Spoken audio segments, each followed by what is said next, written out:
رمضان الذي أنزل فيه القرآن هدى للناس وبينات من الهدى والفرقان. اللهم صل على محمد وعلى آل محمد كما صليت على إبراهيم وعلى آل إبراهيم إنك حميد مجيد. اللهم بارك على محمد وعلى آل محمد كما باركت على إبراهيم وعلى آل إبراهيم إنك حميد مجيد. رب اشرح لي صدري ويسر لي أمري واحلل عقدة من لساني يفقهوا قولي. رب زدني علما وارزقني فهما. سبحانك لا علم لنا إلا ما علمتنا إنك أنت العليم الحكيم. أستغفر الله ربي من كل ذنب وأتوب إليه. أستغفر الله ربي من كل ذنب وأتوب إليه. أستغفر الله ربي من كل ذنب وأتوب إليه. الحمد لله رب العالمين والصلاة والسلام على سيد الأنبياء والمرسلين وعلى آله وأصحابه أجمعين. أما بعد.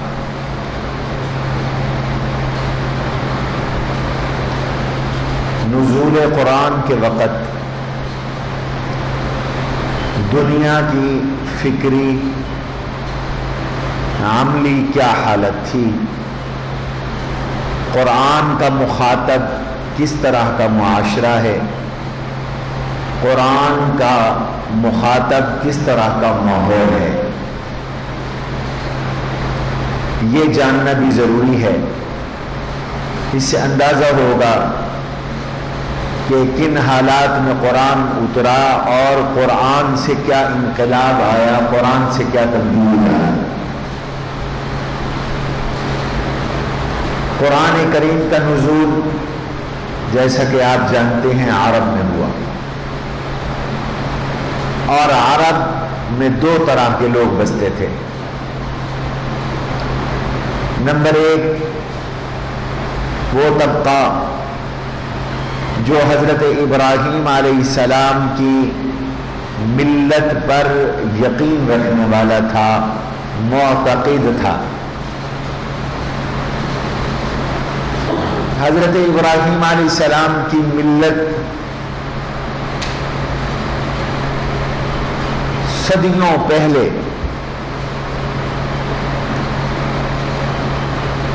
ابراہیم علیہ السلام گزرے،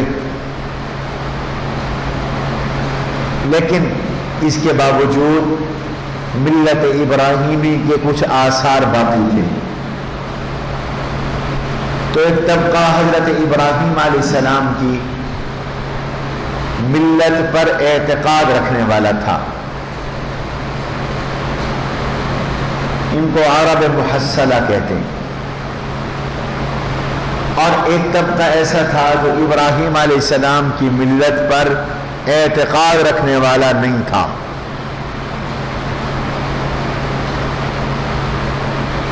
ان کو عرب معطلہ کہتے ہیں.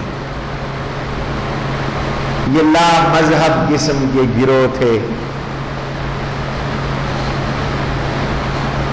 جو لوگ ابراہیم علیہ السلام کی ملت پر اعتقاد نہیں رکھتے تھے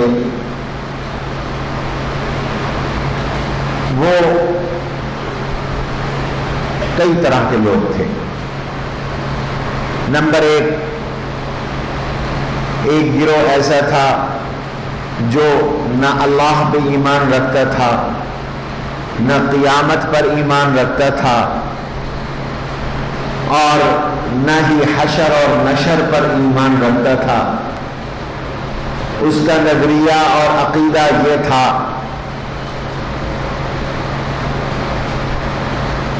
کہ بس زمانہ ہی ہمیں جلاتا ہے، زمانہ ہی ہمیں مارتا ہے. سورۃ الجاسیہ میں اللہ نے اس گروہ کا ذکر کیا.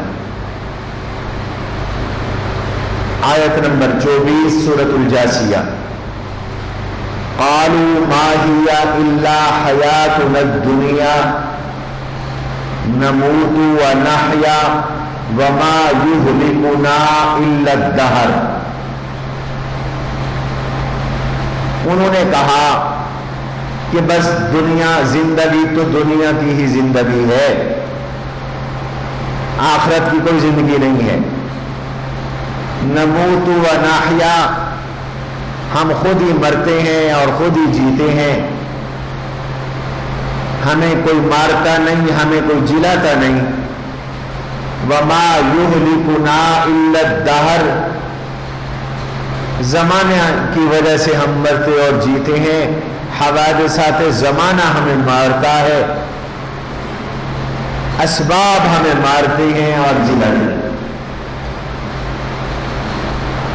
یہ طبقہ اللہ کا منکر، قیامت کا بھی منکر. گویا کہ لا مذہب طبقہ تھا یہ. آج کل جن کو آپ دہریہ کہتے ہیں، اور اس وقت بھی دنیا میں اس طبقے کی کمی نہیں ہے. میں چائنا گیا تو وہاں مجھے ساتھیوں نے بتایا کہ یہاں کے لوگ کہتے ہیں آور گاڈ از آور منی، ہمارا خدا تو ہمارا پیسہ ہے، ہمارا خدا ہمارا پیسہ ہے. لوگ پیسے کو خدا کہتے ہیں، پیسے کو مشکل کشا کہتے ہیں، دولت کو حاجت روا کہتے ہیں. اور آج بھی دنیا میں ایک بڑا طبقہ ایسا ہے جو اللہ کے وجود کا منکر ہے، اللہ کی ذات کا منکر ہے، قیامت کا منکر ہے، مذہب کا منکر ہے. اور یہ ماحول پاکستان میں پروموٹ کیا جا رہا ہے، اس نظریے کی آبیاری کی جا رہی ہے کہ لوگ مذہب سے باغی ہو جائیں، اس لیے کہ مذہب کی ایک حدود ہیں. اور آج بھی کتنا گیا گزرا کیوں نہ ہو، جب تک اس کو مذہب سے پیار ہے وہ ان حدود سے نہیں نکلتا، قیود سے نہیں نکلتا. رمضان آ رہا ہے، آپ دیکھیں گے گناہگار سے گناہگار مسلمان وہ بھی بیچارے مسجدوں میں آنے لگ جائیں، اور نہیں تو جمعے کا روزہ تو اکثر مسلمان رکھ ہی لیتے. چلو روزہ نہ بھی رکھ سکے، عید پڑھنے تو آ ہی جاتے ہیں نا. اور نہ صحیح حلال حرام کے مسائل میں نکاح طلاق کے فتوے بھی آپ علماء سے پوچھ لیتے ہیں، مفتیان کرام سے پوچھ لیتے ہیں. جتنا دین کا دشمن اور مخالف کیوں نہ ہو، اس طرح کے جب مسائل آتے ہیں تو اس کو مدرسے کی، مولوی کی، مفتی کی ضرور پیش آتی ہے. تو یہ سوچ اس وقت سے چلی آ رہی، اس لیے ان کو دہریہ کہتے ہیں. وما یہلکنا الا الدہر. اللہ نے قرآن کریم میں اس نظریے کی تردید کی. سورہ اعراف آیت نمبر 105 میں ارشاد فرمایا اولم ينظروا فی ملکوت السماوات والارض. اولم ينظروا، کیا انہوں نے نہیں دیکھا؟ فی ملکوت السماوات والارض، آسمان اور زمین کے ملکوں میں، مملکتوں میں. یعنی اللہ نے دعوت دی کہ آسمان و زمین میں غور کرو، کائنات کا ذرہ ذرہ تمہیں بتائے گا کہ اس کائنات کا بنانے والا کوئی ہے. وَفِي كُلِّ شَيْءٍ لَهُ آیَةٌ تَدُلُّ عَلَىٰ أَنَّهُ وَاحِدٌ. یہ سورج، یہ چاند، یہ ستارے، یہ سیارے، یہ ارض و فلک، یہ شجر و حجر، یہ زمین و آسمان سب دعوت دے رہے ہیں کہ ان کا کوئی ایک بنانے والا ہے. تو ایک طبقہ یہ تھا. دوسرا طبقہ اللہ کو مانتا تھا لیکن جناب رسول اللہ صلی اللہ علیہ وسلم اور انبیاء علیہ السلام کی بشریت کا منکر تھا، اور اس طبقے کا خیال تھا کہ رسالت بشری نہیں ہو سکتی، کسی بشر کو رسالت نہیں مل سکتی، کسی بشر کو رسالت نہیں مل سکتی، رسول کے لیے فرشتہ ہونا ضروری ہے، غیر انسان ہونا ضروری ہے، نور ہونا ضروری ہے۔ قرآن کریم نے اس طبقے کا بھی ذکر کیا سورہ فرقان میں، ما لہذا الرسول یأکل الطعام ویمشی فی الاسواق، ما لہذا الرسول، اس رسول کو کیا ہو گیا، یأکل الطعام، یہ تو کھانا کھاتا ہے، ویمشی فی الاسواق، بازاروں میں چلتا ہے، مارکیٹوں میں جاتا ہے، شاپنگ کرتا ہے، خریداریاں کرتا ہے۔ رسول ایسے ہوتے ہیں، وہ بازاروں میں جائیں، وہ روٹی کھائیں، ان کے بشری تقاضے ہوں۔ اور اسی طرح سورہ بنی اسرائیل میں ان کے اس استعجاب کا ذکر ہے، ابعث اللہ بشرا رسولا، کیا اللہ نے بشر کو رسول بھیجا، بنا کے بھیجا؟ ابعث اللہ بشرا رسولا، اللہ نے اس نظریے کی بھی تردید کی، اس طبقے کی بھی تردید کی۔ چنانچہ اسی بنی اسرائیل میں فرمایا لو کان فی الارض ملائکہ یمشون مطمئنین لنزلنا علیہم الملائکۃ تنزیلا، اگر زمین میں فرشتے بستے ہوتے تو ہم نبی بھی فرشتوں کو بنا دیتے، رسول بھی ہم فرشتوں کو بنا کے دیتے۔ تو ظاہر ہے جو مرسل الیہم ہیں، جس جنس سے ہیں، نبی بھی اسی جنس سے آئیں گے، تاکہ ان کے تقاضوں کو سمجھ سکیں، ان کی ضروریات کو سمجھ سکیں، ان کی مشکلات کو سمجھ سکیں، ان کی حاجات کو سمجھ سکیں اور اسی کے مطابق احکام دے سکیں۔ زمین میں آبادی انسانوں کی ہے، فرشتوں کی نہیں، لہذا نبی بھی انسان ہے، نبی بھی فرشتے نہیں۔ تیسرا طبقہ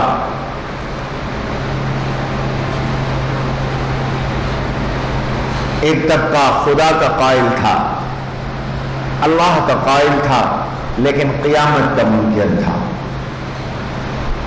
قیامت کو نہیں مانتے تھے اور مذاق اڑاتے تھے۔ من یحیی العظام وہی رمیم، ان بوسیدہ ہڈیوں کو کون زندہ کرے گا؟ کہتے تھے حیات ثم موت ثم نشر، حدیث خرافت یا ام عمری، حیات ثم موت ثم نشر، زندگی جینا ہے، پھر مرنا ہے، پھر اٹھنا ہے، یہ تو خرافات کی باتیں ہیں، یہ تو نعوذ باللہ بے وقوفی کی باتیں ہیں۔ حیات ثم موت ثم نشر، حدیث خرافت یا ام عمری۔ اس وجہ سے قرآن نے اس نظریے کی بھی تردید کی، اور قرآن کریم کی جو مکی صورتیں ہیں ان میں زیادہ تر مضمون توحید کا ہے، رسالت کا ہے یا قیامت کا ہے۔ چنانچہ آپ مفصلات پہ جب غور کریں گے، مفصلات پہ جو قرآن کریم کی آخری صورتیں سورہ حجرات سے لے کر بروج اور بیوج سے لے کر لم یکن اور لم یکن سے لے کر آخر قرآن تک سارا مضمون قیامت کا، سارا قیامت کا مضمون، اور عقلی اور نقلی دلائل کے ساتھ اللہ نے قیامت کا اس بات فرمایا ہے، مثالوں کے ساتھ اس بات فرمایا ہے، مختلف انداز کے ساتھ قیامت کے وقوع کو اللہ نے بیان فرمایا ہے۔ چوتھا طبقہ ایک گروہ ایسا بھی تھا جو فرشتوں کا پجاری تھا، اور وہ یہ کہتے تھے فرشتے اللہ کی بیٹیاں ہیں، نعوذ باللہ من ذالک۔ وَجَعَلُوا الْمَلَائِكَةَ الَّذِينَ هُمْ عِبَادُ الرَّحْمَنِ،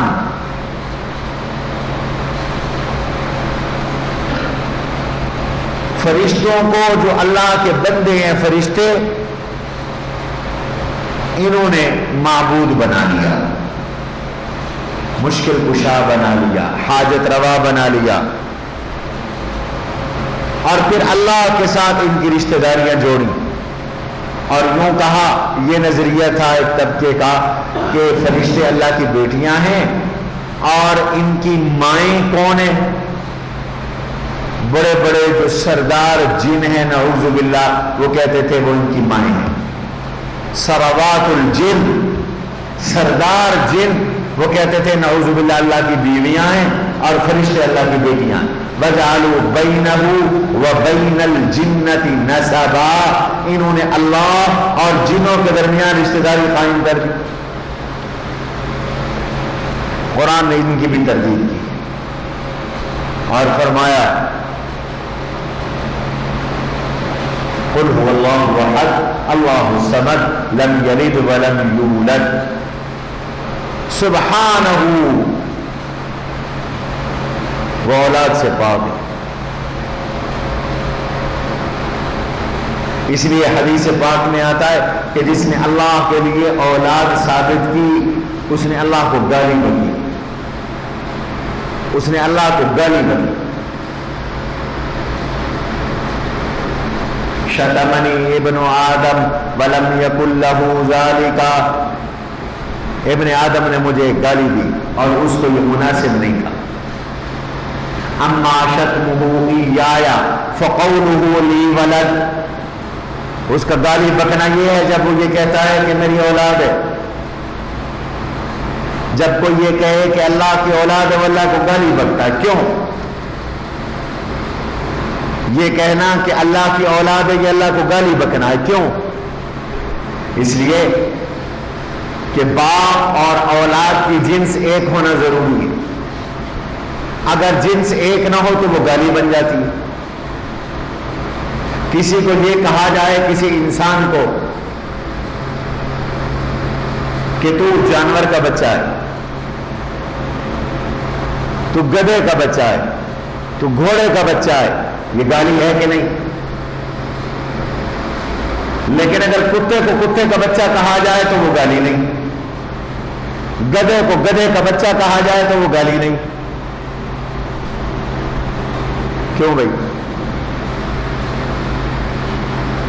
اگر کسی انسان کو کہا جائے کتے کا بچہ، کسی انسان کو کہا جائے گدھے کا بچہ، یہ گالی ہے، اس لیے کہ یہ جنس بدل گئی۔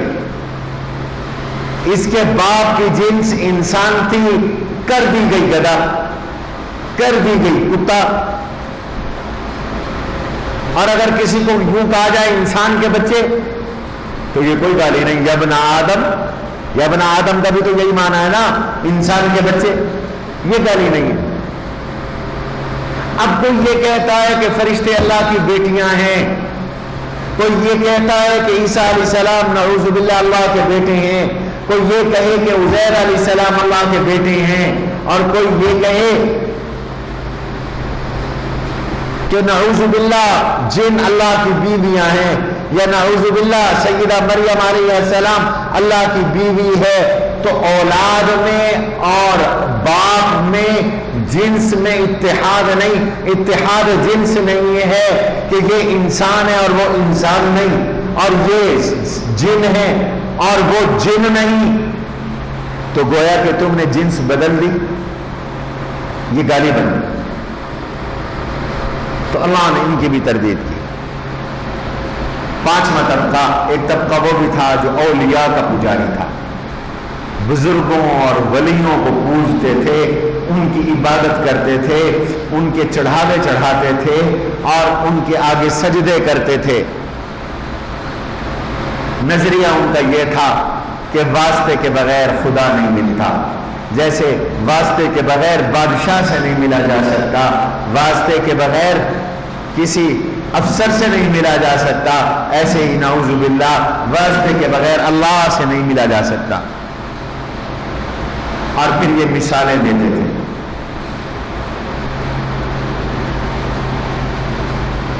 افحسب الذین کفروا ان یتخذوا عبادی من دونی اولیاء، اللہ نے اس نظریے کی تردید کی۔ تفصیل تو انشاءاللہ دوران درس آئے گی۔ چھٹا طبقہ، ایک طبقہ ایسا بھی تھا جن کا یہ نظریہ تھا کہ اللہ بندوں میں حلول کر جاتے ہیں، اللہ بندوں میں اتر آتے ہیں۔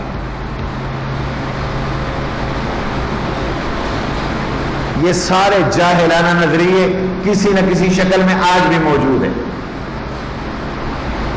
جیسے بعض لوگوں کا یہ نظریہ ہے کہ جو عرش پہ احمد ہے، احد ہے، وہ فرش پہ احمد ہے، اور بعض لوگوں کا یہ نظریہ ہے نعوذ باللہ من ذالک کہ خدا اور الہ تو حضرت علی میں حلول کر گئے، اب علی خدا ہے۔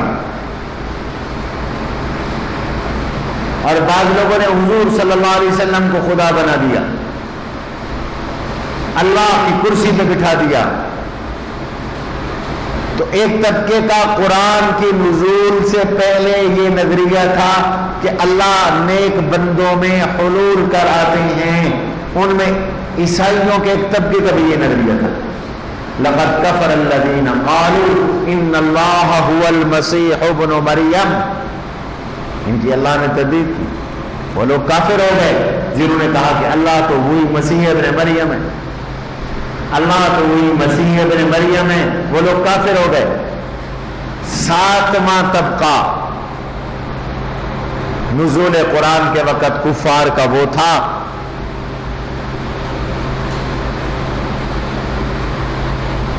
جو آگ، پانی، سورج کی پوجا کرتے تھے اور ارواح خبیثہ کی عبادت کرتے تھے۔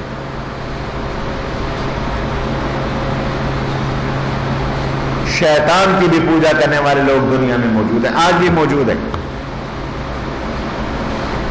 کافروں کی ایک قسم اس وقت بھی دنیا میں ایسی ہے جو شیطان کو اپنا خدا کہتے ہیں، اعلانیہ کہتے ہیں، شیطان کی پوجا کرتے ہیں۔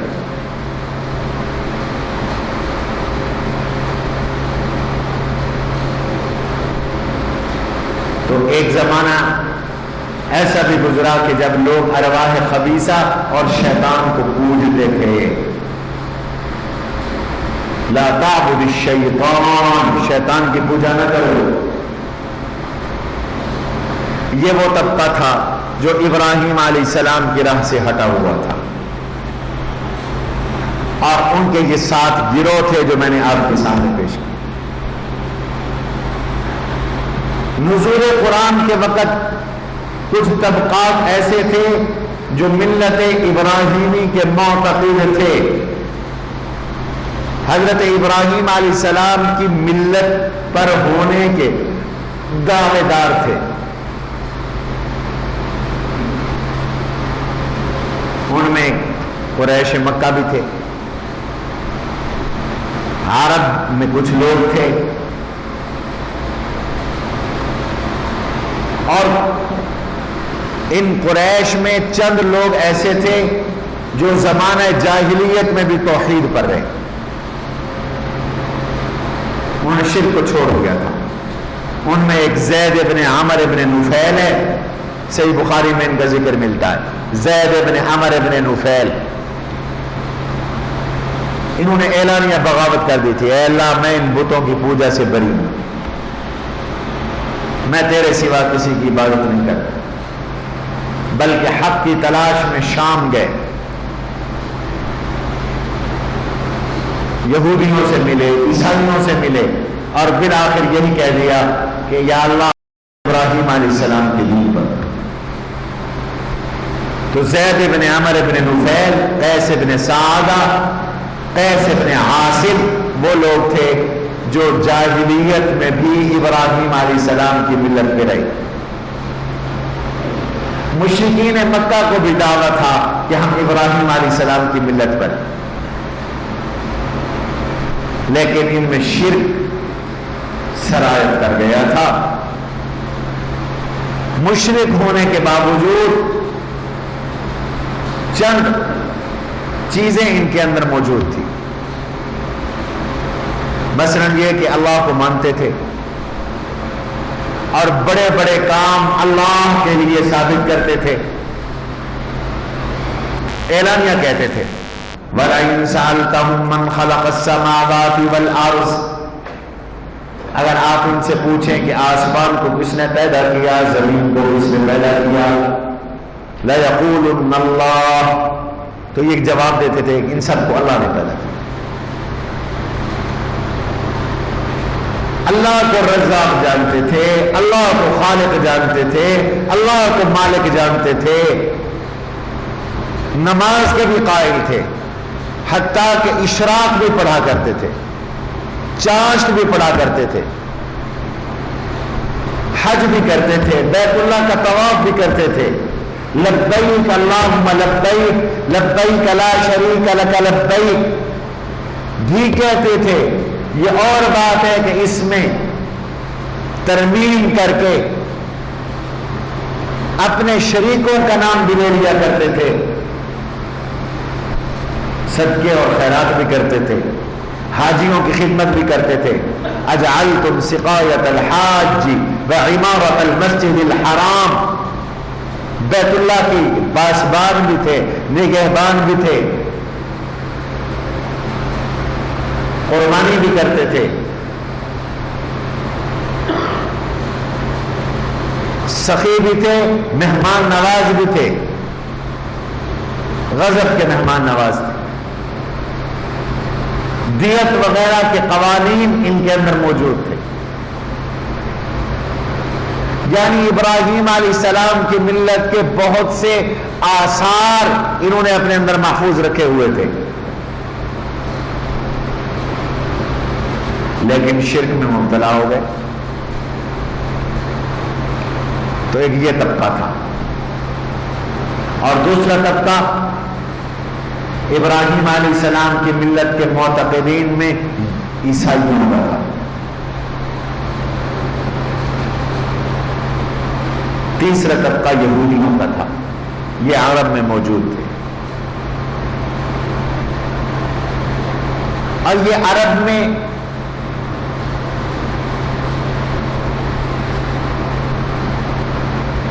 حجاز میں یہ یہودی اور عیسائی آئے کیسے، یہ بھی ایک مستقل تاریخ ہے کہ طب یمن حضور علیہ السلام کی بعثت سے کئی سو سال پہلے یہاں سے گزرا، اس کے ساتھ یہودیوں کے علماء تھے، وہ یثرب اور مدینہ سے گزرا، تو یہود کے علماء نے علامات دیکھ کر اس کو یہ بتایا کہ یہ نبی آخر الزمان کا دار الہجرت ہے، اور پھر اس نے اجازت، اور ان علماء نے اجازت مانگی کہ ہمیں آپ اجازت دیں، ہم یہیں رہنا چاہتے ہیں، ہم اس نبی کا انتظار کرنا چاہتے ہیں۔ چنانچہ اس طب یمن نے، یہ سیرت مصطفیٰ اور حلبی اور سیرت کی سب کتابوں میں واقعہ مذکور ہے، اس طب یمن نے اس دور میں ان علماء کے لیے گھر بنوائے،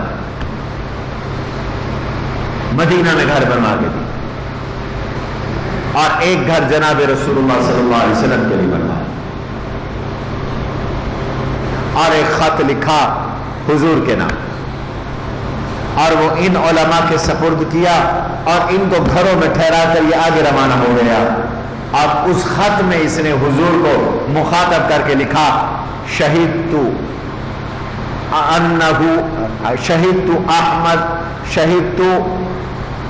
ان احمد نبی من اللہ باری النسم ولو مد عمری الى عمره لکنت له وزیرا وابن عم۔ میں گواہی دیتا ہوں کہ احمد اللہ کے سچے نبی ہیں، اور میں یہ بھی وعدہ کرتا ہوں اگر میری عمر ان کی عمر تک دراز ہو گئی تو میں ان کا چچا زاد بھائی یعنی معاون اور مددگار بن کے رہوں گا۔ یہ مدینہ میں جو یہودی تھے یہ انہی کی اولاد میں سے، یہ تو خود حضور کے انتظار میں تھے، اس لیے حضور کے وسیلے سے دعائیں مانگتے تھے۔ یستفتحون علی الذین کفروا، پڑھو گے ابھی بقرہ، یہ حضور کا نام لے کر فتح کی دعائیں کرتے تھے اور کہتے تھے اللہ نبی آخر الزمان کے وسیلے سے ہمیں اپنے دشمنوں پر فتح عطا فرما، کامیابی عطا فرما۔ تو یہودیت اور عیسائیت یوں آئی۔ عیسائی عیسیٰ علیہ السلام کے دین کو بدل چکے تھے اور صرف عیسیٰ علیہ السلام کے جانے کی 1 صدی کے بعد عیسائیت مٹ گئی، محرف ہو گئی۔ 70 انجیلیں لکھی انہوں نے، 70 انجیلیں، ان میں 4 انجیلیں اس وقت دنیا میں مشہور ہیں، معروف ہیں، یوحنا ہے، مقوقس ہے، لوقا ہے، برنباس ہے، یہ 4 انجیلیں ہیں جو اس وقت دنیا میں معروف ہیں، ورنہ انہوں نے 70 انجیلیں لکھی اور ہر انجیل دوسرے سے مختلف۔ پاپائیت کا نظریہ قائم کیا۔ اٹلی کے شہر روما میں انہوں نے اپنا مذہبی پیشوا بنایا اور عیسائیت کا سب سے بڑا جو عہدہ ہے اس کو پوپ کہتے ہیں۔ پوپ کو یہ اختیار ہے کہ وہ پیسے لے کر عبادت معاف کر دے، احکام معاف کر دے، انہوں نے اختیار دیا ہوا ہے پوپ کو، اور پوپ کو یہ لوگ منتخب کرتے۔ رہبانیت انہوں نے گھڑ لی، وَرَهْبَانِيَّةً ابْتَدَعُوهَا مَا كَتَبْنَاهَا، ترک دنیا، ترک لذات، جنگلوں میں رہنا، شادیاں نہ کرنا، آج بھی نام کے راہب اور نام کی راہبات ان کے اندر موجود ہیں، آج بھی موجود ہے، شادیاں نہیں کرتے، شادیاں نہیں کرتے۔ یہ اور بات ہے کہ شادیاں کے دعویٰ کرتے ہیں کہ ہم راہب ہیں، تارک دنیا ہیں، شادی نہیں کرتے، لیکن لڑکوں پہ گزارا کر لیتے، اور یہ لطیفہ نہیں، حقیقت ہے۔ پچھلے دنوں یورپ میں باقاعدہ عیسائیوں نے جلوس نکالے ان راہبوں کے خلاف جن کے ساتھ ان کے راہبوں نے بچپن میں زیادتیاں کی، اور اس پر پوپ نے ان عیسائیوں سے معافی مانگی۔ یہ جب بڑے ہوئے تو انہوں نے اپنے حقوق کے لیے آواز اٹھائی کہ ہمارے یہ جو راہب ہیں، ان راہبوں نے ہمارا بڑا استحصال کیا ہے، ہم جب چھوٹے تھے ہمارے ساتھ بدفعلی کرتے رہے۔ یہ تو عام میڈیا میں آیا ہے، اخبارات میں آیا، ساری دنیا کو پتا ہے۔ تو یہ انہوں نے چیزیں گھڑ لی عیسائیوں نے، اور عقیدے نئے نئے گھڑ لیے اور بنا لیے۔ جب قرآن اتر رہا تھا تو اس وقت بعد عیسائیوں کا عقیدہ یہ تھا کہ تثلیث کا عقیدہ، اللہ 3 ہے، 3 اقلیم مل کر اللہ بنتے ہیں، نعوذ باللہ، 3 جسم مل کر ایک جسم بنتا ہے، ایک جسم عیسیٰ علیہ السلام، ایک سیدہ مریم علیہ السلام،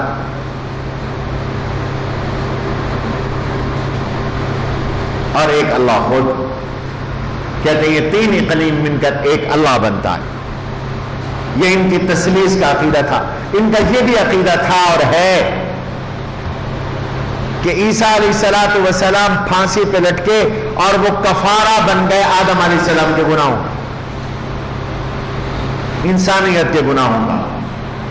وہ کہتے ہیں آدم علیہ السلام نے جو درخت کھایا تھا ان سے یہ گناہ ہوا تھا، تو حضرت عیسیٰ علیہ السلام کو اس کے بدلے میں پھانسی دے دی گئی، تو انسانیت کے سارے گناہ معاف ہو گئے۔ اس لیے اس وقت دنیا میں سب سے آوارہ، بدماش، بے راہ اور جنسی بے راہ روی میں مبتلا عیسائی ہیں۔ کسی مذہب نے، دین نے شراب کو حلال نہیں کیا۔ یہ شراب پیتے ہیں، شراب کو حلال کرتے ہیں، یہ سور اور خنزیر کو حلال کرتے ہیں۔ خنزیر ان کی مرغوب ترین غذا ہے اور مزے لے لے کر کھاتے ہیں، اور کسی مذہب اور دین کے پابند نہیں رہے، صرف اس نظریے سے کہ ہم تو جنتی ہیں، ہمارے گناہوں کا کفارہ عیسیٰ علیہ السلام دے چکے. یہ ان کا نظریہ. اور کچھ تعارف ہونا چاہیے نا آپ کو عیسائیوں کو.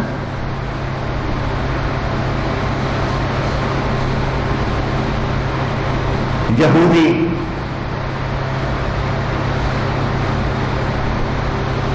مختلف قبائل میں بٹے ہوئے تھے. یہ اللہ کے لیے تشبیہ کے قائل تھے. اللہ کو انسانوں کے ساتھ تشبیہ دیتے تھے اور کہتے تھے جیسے انسان کام کرتے کرتے تھک جاتا ہے. میں بھی بیمار آدمی ہوں، جیسے میں تھک جاتا ہوں تو میں نے کرسی رکھوا لی، مجھے اچھا نہیں لگ رہا، پہلی دفعہ میں کرسی پہ پڑھا رہا ہوں.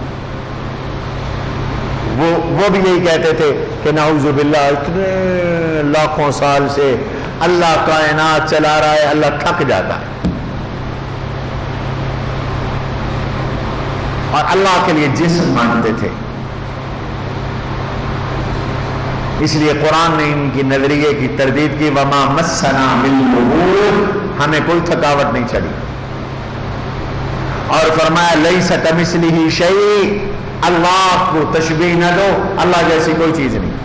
ولا یعودہ حفظہما وہو العلی العظیم، آیت الکرسی میں فرمایا آسمان و زمین کی حفاظت سے نہ اللہ عاجز آئے، نہ اللہ کو آسمان و زمین کی حفاظت نے تھکایا. اللہ نے نہیں تھکایا، اللہ کو نہیں تھکایا کسی چیز. جب دین کو چھوڑا، انحطاط اختیار کیا تو جادو ٹونے میں لگ گئے، جادو ٹونے پہ گزارا. یہ ہم پڑھیں گے سورہ بقرہ میں انشاءاللہ.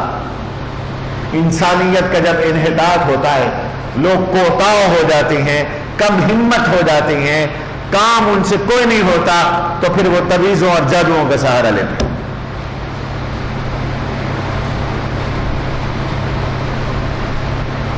کوئی تویز مل جائے جی ہم ممبر اسمبلی بن جائیں، کوئی ایسا پیر تلاش کرو وزیر اعظم بنوا دے. یہ اندھوں اور پاگلوں کی طرح سیاستدان نجومیوں کے پاس پھرتے ہیں الیکشن سے پہلے، اور وہ ان کو رج رج کے لوٹتے. یہ دنیا کو کھا گئے، ملک کو کھا گئے، اور نجومی ان کو کھا گئے. انہوں نے ملک کا ستیہ ناش کیا، بیڑا غرق کیا، اور لوگ ان کو لوٹتے. تو جادو و ٹونا اس کے اندر لگ گئے، اور قرآن نے اس کا ذکر کیا ہے. ما یفرقون به بین المرء وزوجه واتبعوا ما تتلو الشیاطین علی ملک سلیمان وما کفر سلیمان ولکن الشیاطین کفروا یعلمون الناس السحر. اور انبیاء علیہ السلام کی عصمت کے یہودی قائل نہیں تھے. انبیاء کو معصوم نہیں جانتے، انبیاء پہ الزامات رکھتے. یہ موجودہ جو بائبل ہے اس کے دو حصے، عہد نامہ قدیم، عہد نامہ جدید. اس بائبل کو آپ کھول کے دیکھیں، یہ بائبل نعوذ باللہ نقل کفر نباشت حضرت داؤد علیہ السلام پر زنا کا الزام لگاتی ہے. حضرت داؤد علیہ السلام کو زانی کہا ہے. اور بھی انبیاء علیہ السلام پر رقیق حملے کیے. قرآن نے اس نظریے کی بھی تردید کی. انبیاء کے بارے میں فرمایا وَإِنَّهُ لَمِنَ الْمُصْطَفَيْنَ الْأَخْيَارِ، یہ ہمارے چنے ہوئے تھے، ہمارے پسندیدہ تھے. كَذَلِكَ لِنَصْرِفَ عَنْهُ السُّوءَ وَالْفَحْشَاءَ، ہم نے نبی سے سوء اور فحشاء کو ہٹا دیا، دور کر دیا. تو قرآن جب اتر رہا تھا، یہ طبقات قرآن کے سامنے. ادھر ہندوستان میں ہندو قوم آباد تھی، اور ہندو جو تھے بت پرست اور ہیں، اللہ کا اوتار سمجھتے. کن کو؟ اپنے بتوں کو. یہ اللہ کا سایہ ہے، اللہ کا اوتار ہے. یا اللہ ان کے اندر حلول کر آتا ہے. اس لیے ان کے چڑھاوے چڑھانا، ان کے طواف کرنا، ان کی منتیں ماننا، جانور ذبح کر کے خون ان بتوں پہ مل دینا، لگا دینا، اور یہ خیال رکھنا کہ یہ تو ہماری قربانی کھا رہی ہیں، قبول کر رہی ہیں. یہ چند چیزیں آپ کے سامنے ہم نے پیش کی تاکہ آپ کو ترجمہ پڑھنے میں بصیرت حاصل ہو. اب عام دم برسر مطلب، چونکہ ہم نے ابھی ترجمہ شروع کرنا ہے تو ترجمے سے پہلے ایک بات کا سمجھ لینا ضروری ہے، اور وہ ہے مضامین قرآن. پہلے قرآن کریم کے اجمالی مضامین سمجھ لیں کہ اللہ نے قرآن کریم میں بیان کیا کیا ہے، اور پھر اس کا ہم انتباہ کرتے چلے جائیں گے قرآن کریم پر. آیت پڑھیں گے اور ہم آپ کو بتائیں گے یہ مضمون ہے، دوسری آیت پڑھیں گے ہم آپ کو بتائیں گے اس آیت میں یہ مضمون ہے، تو بات آپ کو فوری سمجھ میں آ جائے گی. مضامین قرآن یا اصطلاحات القرآن.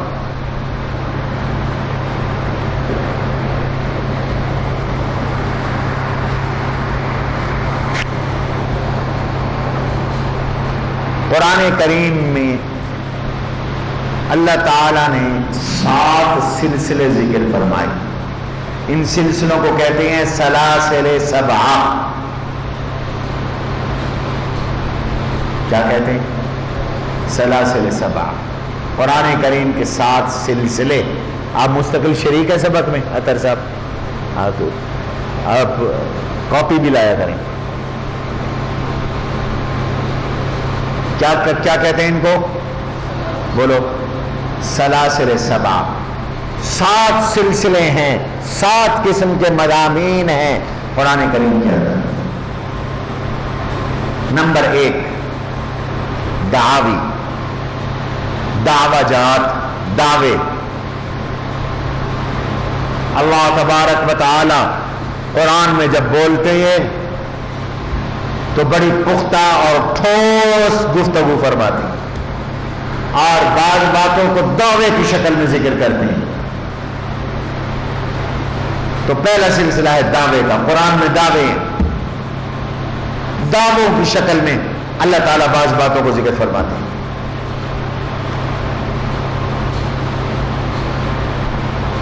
اور یہ جو قرآن میں دعوے ہیں، 4 طرح کے دعوے ہوں گے قرآن میں. عام طور پر 4 طرح کے قرآن میں دعوے ہیں. نمبر 1 دعوی توحید، نمبر 2 دعوی رسالت، نمبر 3 دعوی صداقت قرآن، قرآن سچی کتاب ہے. نمبر 4 دعوی قیامت. عمومی طور پر 4 طرح کے یہ دعوے ہیں قرآن کریم میں. دعوی توحید، دعوی رسالت، دعوی صداقت قرآن، دعوی قیامت.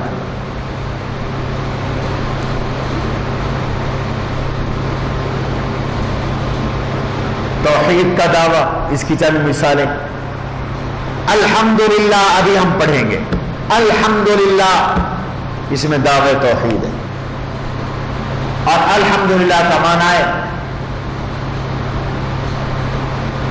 ساری تعریفیں اللہ کے لیے ہیں، یعنی پیدا کرنے والے کے لیے ہیں. تو دعویٰ کیا کہ پوری کائنات کا پیدا کرنے والا ایک اللہ. یہ دعوی توحید ہے.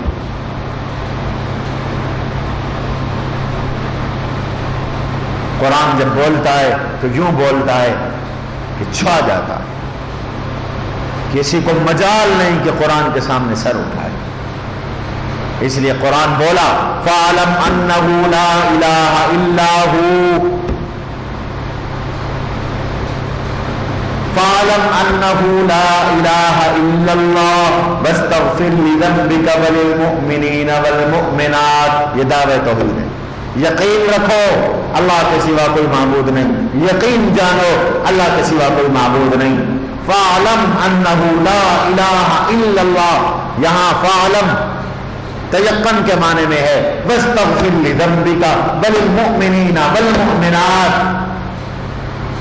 اپنے اور ایمان والے مردوں اور ایمان والی خواتین کے لیے آپ استغفار کیجیے اور اس کا یقین رکھیے کہ خدا واحد ہے. یہ دعوت توحید ہے. اللہ لا الہ الا هو الحی القیوم، آیت الکرسی، یہ دعوت توحید ہے. اور کبھی صداقت قرآن کا دعویٰ ہوگا، ذالک الکتاب لا ریب فیہ، اس کتاب میں کوئی شک نہیں، یہ صداقت قرآن. کبھی رسالت کا دعویٰ ہوگا، یاسین والقرآن الحکیم انک لمن المرسلین، یاسین والقرآن الحکیم، قرآن حکیم کی قسم، انک لمن المرسلین، آپ رسول ہیں، یہ رسالت کا دعویٰ. قل یا ایھا الناس انی رسول اللہ الیکم جمیعا، کہہ دیجئے ایھا الناس، لوگو، انی رسول اللہ الیکم جمیعا، میں تم سب کی طرف اللہ کا رسول بنا کے بھیجا گیا ہوں. یہ رسالت کا دعویٰ. اور کبھی قیامت کا دعویٰ ہوگا، وَكَذَلِكَ يُحْيِي اللَّهُ الْمَوْتَى، اللہ ایسے ہی مردوں کو زندہ کرتے ہیں. یہ قیامت کا دعویٰ ہے. كَذَلِكَ يُحْيِي اللَّهُ الْمَوْتَى وَاتَّقُوا يَوْمًا لَا تَجْزِي نَفْسٌ عَن نَفْسٍ شَيْئًا، وَاتَّقُوا، ڈر جاؤ اس دن سے جس دن نہیں کام آئے گا کوئی شخص کسی شخص سے کچھ بھی. یہ قیامت کا دعویٰ. تو پہلے سلسلے کا نام بتائیں سارے، ان کو اچھی طرح یاد کرنا ہے. پہلے سلسلے کا نام کل خانی جائے بیٹے، پہلے سلسلے کا نام دعوی، دعوی جات. دوسرا سلسلہ دلائل. دعویٰ تو بغیر دلیل کے کسی کھاتے کا نہیں ہوتا، کسی کام کا نہیں ہوتا. اور قرآن تو بڑی محکم اور مضبوط کتاب ہے، اس لیے اللہ نے ہر دعوے کے ساتھ دلائل دیے، دنداں شکن دلائل، ایسے دلائل جن کا کوئی توڑ نہ ہو، جن کا کوئی جواب نہ ہو. برسی ہیں اللہ تعالیٰ قرآن کریم میں، بادل جیسے بادل برستا ہے اس سے کہیں زیادہ اللہ برسے، بوچھوڑ کر دی دلائل کی. ایسے دلائل کہ ذہین اور فتین اور فصیح اور بلیغ اور پہاڑوں جتنے مضبوط لوگ ان دلائل کے سامنے ٹھہر نہ سکے اور ان کے دل ہل گئے اور ان کو اپنا مذہب اور اپنی ملت اور اپنا نظریہ اور اپنے افکار اور اپنے اعمال اور اپنا سب کو چھوڑ چھاڑ کر قرآن کے سامنے اللہ کے آگے جھکنا پڑا. ایسے دلائل. تو دوسرا سلسلہ ہے دلائل کا. پھر دلائل بھی یاد رکھیے، 3 طرح کے ہیں قرآن، 3 طرح کے دلائل. نمبر 1 عقلی دلائل. وہ دلائل جن کو ذہن اپیل کرے، عقل اپیل کرے، دماغ اپیل کرے، تسلیم کرے. نمبر 2 نقلی دلائل. نقلی دلائل کون سے ہوتے ہیں؟ جو کسی کے ریفرنس سے نقل کیے جائیں، بیان کیے جائیں، کسی کے حوالے سے بیان کیے جائیں، مثلا پچھلے نبیوں سے، مثلا پچھلی کتابوں سے، مثلا فرشتوں سے، مثلا جنات سے، مثلا اللہ کی دوسری مخلوقات کے حوالے سے کوئی دلیل پیش کی جائے، اس کو دلیل نقلی کہیں گے. عقلی دلائل اس کی تفصیل میں آگے عرض کرتا ہوں. زمین سے، آسمان سے، شجر و حجر سے، شمس و قمر سے، اللہ کی مخلوقات سے آپ کوئی نتیجہ نکالیں اور دلیل دیں، یہ عقلی دلیل ہے. آپ کا دماغ اس کو اپیل کرتا ہے اور آپ ریفرنس اور حوالہ دیں، کسی اتھارٹی کا آپ حوالہ دیں، کسی قوت کا، کسی قابل اعتماد شخصیت کا، تو یہ نقلی دلیل ہے. اور تیسری ہے دلیل عقلی مع اعتراف الخصم. یہ طلبہ سمجھیں گے. ایسی عقلی دلیل جس کو مخالف بھی مانے. اس کو کہتے ہیں ما اعتراف الخصم. خصم عربی میں مخالف کو کہتے ہیں، اعتراف ماننے کو کہتے ہیں. عقلی دلیل جس کو مخالف بھی تسلیم کرے.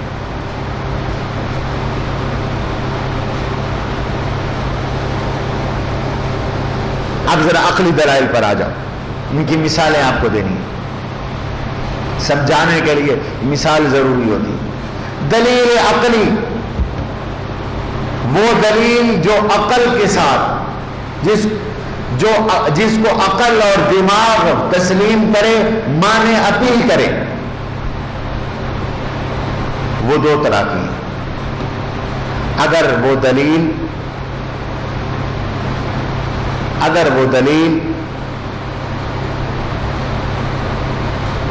عالم اور جہان سے ہے تو اس کو دلیل آفاقی کہتے ہیں.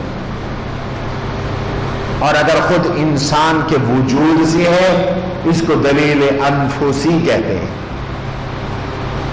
اگر دلیل جہان سے ہے تو اس کو دلیل آفاقی کہتے ہیں. اگر انسان کی ذات سے ہے، جان سے ہے، اس کو دلیل انفسی کہتے ہیں.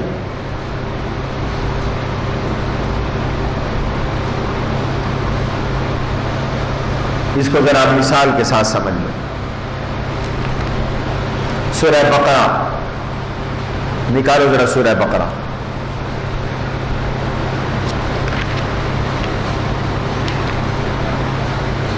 دوسرا رکوع، تیسرا رکوع شروع ہو رہا ہے بقرہ. یا ایھا الناس اعبدوا ربکم الذی خلقکم والذین من قبلکم لعلکم تتقون الذی جعل لکم الارض فراشا والسماء بناء وانزل من السماء ماء فاخرج به من الثمرات رزقا لکم فلا تجعلوا للہ اندادا وانتم تعلمون. مل گئی آیات؟ مل گئی. اس کے ترجمے پہ غور کرو، آپ کو خود سمجھ میں آئیں گی بات. یا ایھا الناس اعبدوا ربکم، او لوگوں اپنے رب کو ایک جانو. اعبدوا بمانے وحدو کیے، اپنے رب کی عبادت کرو، یعنی اپنے رب کو ایک جانو. یہ دعویٰ ہے. اور کس چیز کا دعویٰ ہے؟ توحید کا دعویٰ. یہ دعویٰ توحید ہے. لوگوں اپنے رب کو ایک جانو. الذی خلقکم، وہ اللہ جس نے تمہیں پیدا کیا. یہ دلیل عقلی انفسی. دیکھو نا، انسان کی جان سے یہ دلیل دی جا رہی ہے. خلقکم، اس اللہ نے تمہیں پیدا کیا. والذین من قبلکم لعلکم تتقون، اور ان لوگوں کو پیدا کیا جو تم سے پہلے تھے تاکہ تم تقوی اختیار کرو. اگلی دلیل الذی جعل لکم الارض فراشا، اللہ وہ ہے جس نے بنایا تمہارے لیے زمین کو بچھونا. زمین کو بچھونا اس نے بنایا. یہ کون سی دلیل ہے؟ عقلی، آفاقی. آفاق، آسمان، زمین آفاق میں آتی. وَنُرِيهِمْ کیسے ہے؟ وہ ایک پختہ حافظ میرے ساتھ بیٹھا کرے. وَنُرِيهِمْ آيَاتِنَا فِي الْآفَاقِ وَفِي أَنفُسِهِمْ. یہ آفاقی اور انفسی اسی آیت سے ماخوذ ہے. ہم ان کو ہیں کیسے ہے جی؟ ایسے ہی ہے. میں حافظ نہیں ہوں اس لیے بتا دینا. ہم ان کو دکھاتے ہیں اپنی آیتیں فی الآفاق، آسمانوں اور زمینوں میں. وفی انفسکم، اور تمہاری اپنی جانوں میں. تو جان سے دلیل ہے خلقکم، اور آفاق سے دلیل ہے جعل لکم الارض فراشا والسماء بناء وانزل من السماء ماء. یہ سب دلائل عقلی ہیں اور بولے آفاقی.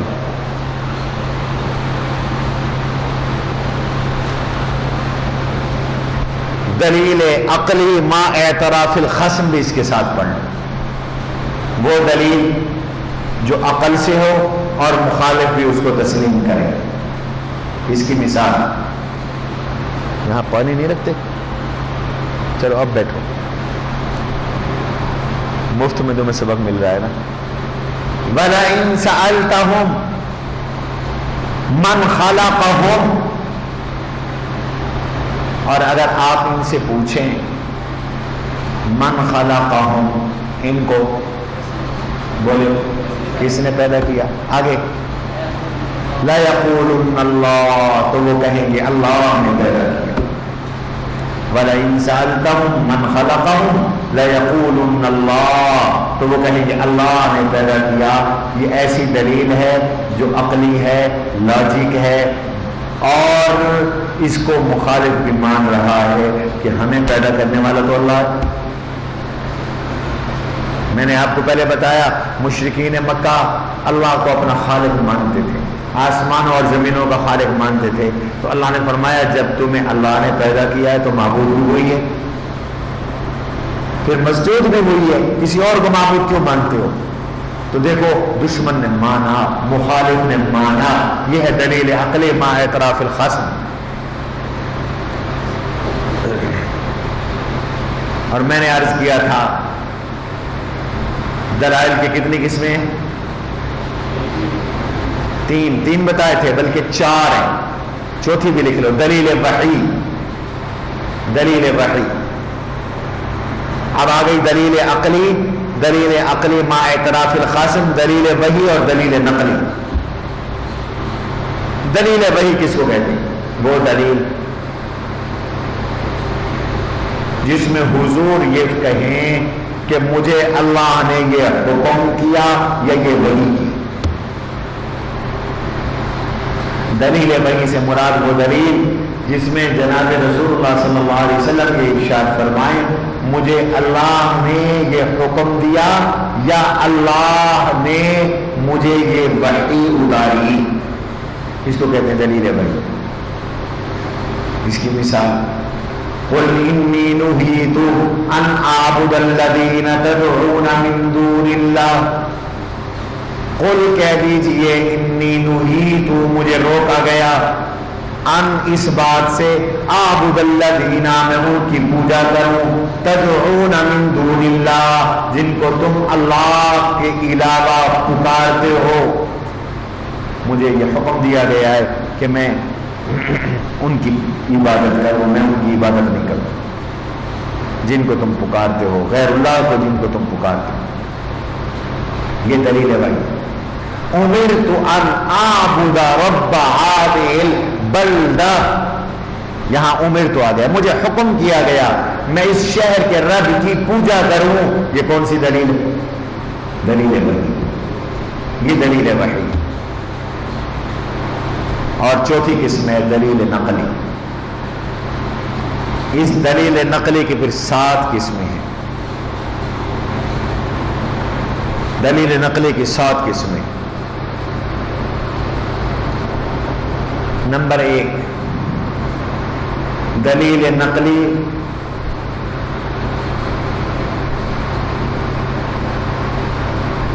کتب سابقہ سے، سابقہ کتابوں سے، پچھلی کتابوں سے، قرآن سے پہلے جو کتابیں اتری ان سے کوئی حوالہ دیا جائے تو وہ بھی دلیل نقلی ہو. جیسے وَلَقَدْ آتَيْنَا مُوسَى الْكِتَابَ وَجَعَلْنَاهُ هُدًى لِبَنِي إِسْرَائِيلَ.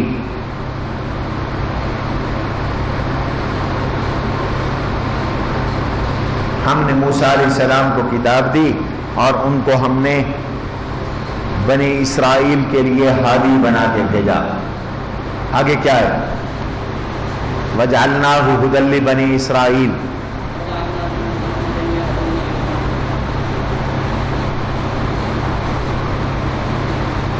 یہ دلیل نقلی موسیٰ علیہ السلام سے، پچھلی کتابوں سے، یہ بلکہ پچھلی کتابوں سے.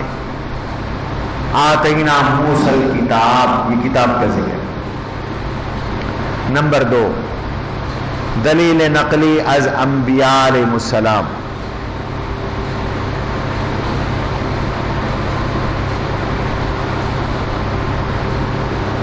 دلیل نقلی از انبیاء علیہ السلام.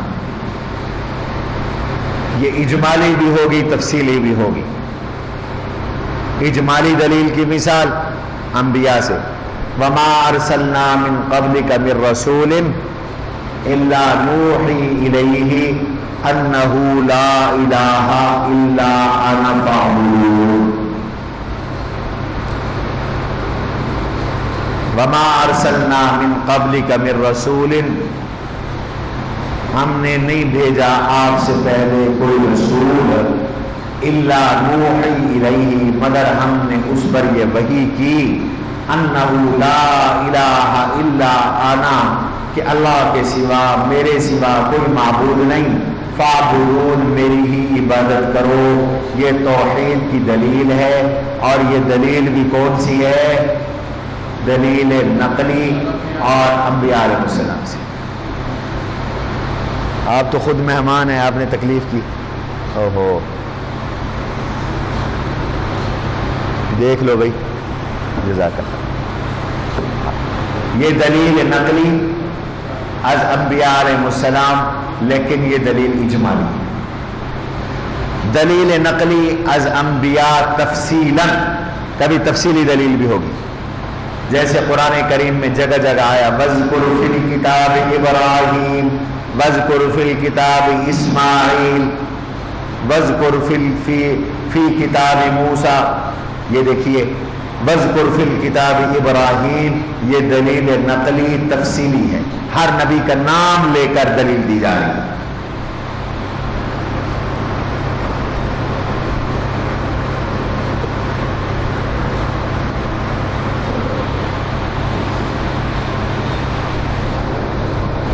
نمبر 4 دلیل نقلی از اہل کتاب. اہل کتاب اصطلاح ہے قرآن کی جو یہود اور نصارہ پر بولی جاتی ہے. دلیل نقلی از اہل کتاب،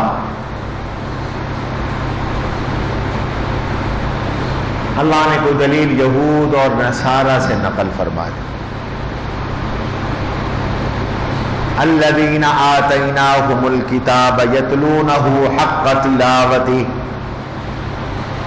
الذین آتیناہم الکتاب، جن کو ہم نے کتاب دی یعنی تورات و انجیل. یتلونہ حق تلاوتہ، وہ اس قرآن کی تلاوت جیسے تلاوت کا حق ہے. تو یہود اور نصارہ میں بعض اچھے لوگ ہیں جو قرآن پڑھتے ہیں. یہ قرآن کی حقانیت کی دلیل ہے. نمبر 5 دلیل نقلی از جنات. نمبر 5 ہے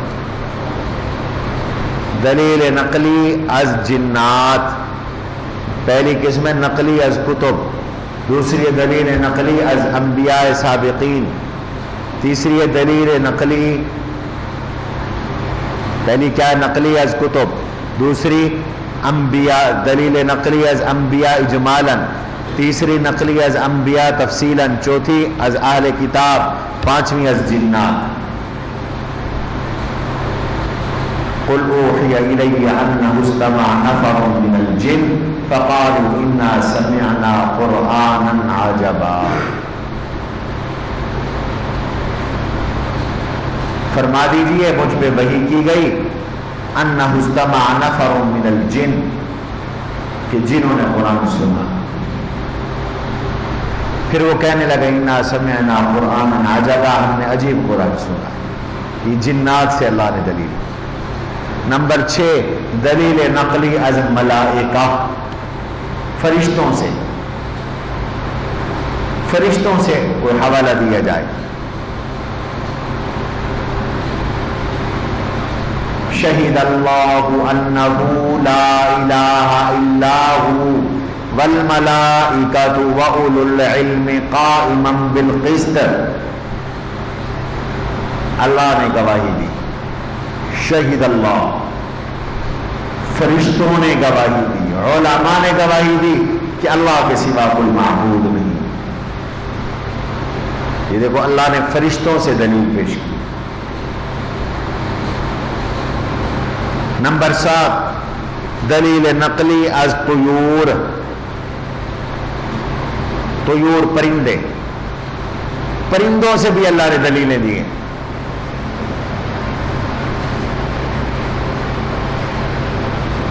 قرآن کریم میں اللہ نے پرندے کی ایک بات نقل کر کے دلیل دی ہے، پرندے کی، اور وہ کون سا پرندہ ہے؟ ہدہد۔ عام طور پر اس کو ہم درخان پکھی کہتے ہیں یہاں کی اصطلاح میں۔ وَتَفَقَّدَ الطَّيْرَ وَقَالَ مَا لِيَ لَا أَرَى الْهُدْهُدَ أَمْ كَانَ مِنَ الْغَائِبِينَ۔ تو اس ہدہد نے ایک بات کہی تھی، اللہ نے اس کو دلیل کے طور پہ پیش کیا، اور وہ کیا ہے؟ اللہ یسجدوا للہ الذی یخرج الخبأ۔ اللہ یسجدوا، یہ لوگ سجدہ کیوں نہیں کرتے اللہ کو؟ جو اللہ چھپی ہوئی چیزوں کو باہر نکالتا ہے۔ یہ دلیل نقلی الطیور ہے، پرندے بھی اللہ کی وحدانیت کے قائل ہیں اور اللہ کی وحدانیت کی دلائل ہیں۔ یہ دو سلسلے ہو گئے، پہلا سلسلہ دعاوی، پھر میں نے بتایا دعوے 4 طرح کے ہوں گے۔ دوسرا سلسلہ دلائل، دلائل بھی 4 طرح کے ہوں گے، دلیل عقلی، دلیل نقلی، دلیل عقلی مع اعتراف الخصم، دلیل وحی، پھر دلیل نقلی کی 7 قسمیں، یہ آپ نے تفصیل سمجھ۔ تیسرا سلسلہ ہے تسلیات۔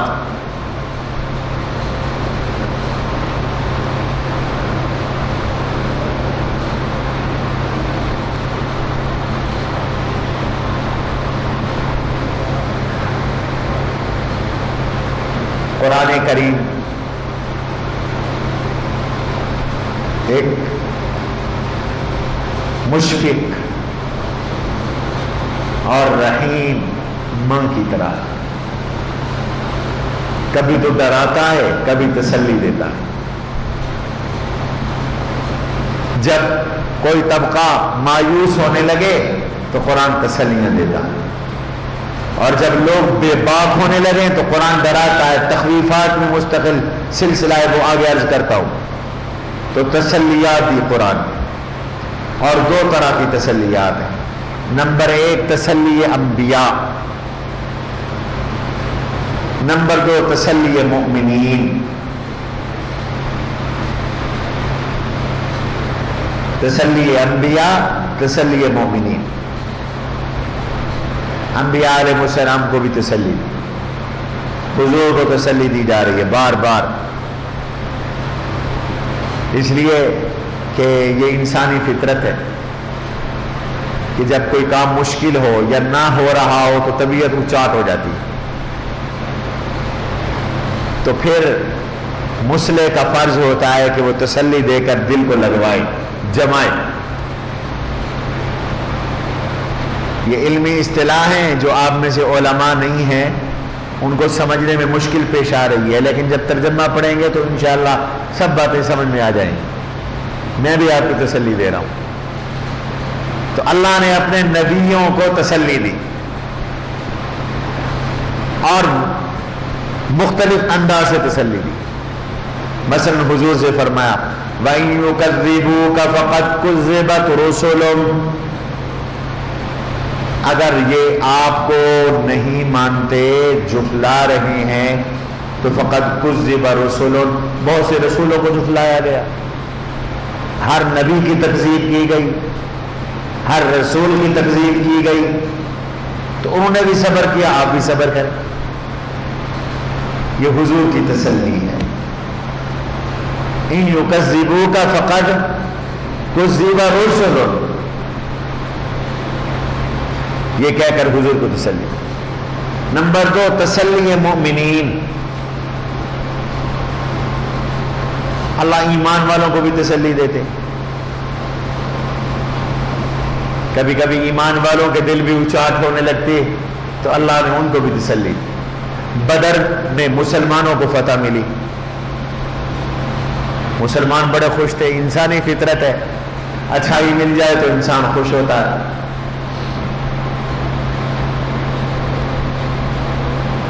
فرحہ بہا، قرآن نے کہا احد میں پریشانی آ گئی، شکست آ گئی، 70 صحابہ شہید ہو گئے، ہر بندہ زخمی ہو گیا، تو سمجھ میں نہیں آ رہا تھا یہ کیا ہو گیا ہمارے ساتھ. لوگ یہ کہہ رہے تھے اور سمجھ رہے تھے کہ جیسے بدر میں یقینی اللہ کی مدد آئی احد میں بھی آنی چاہیے تھی، کیوں نہ آئی؟ ہم جنگ کیوں ہارے؟ ہمیں یہ شکست کیوں ہوئی؟ اس پہ اللہ نے ایمان والوں کو تسلی.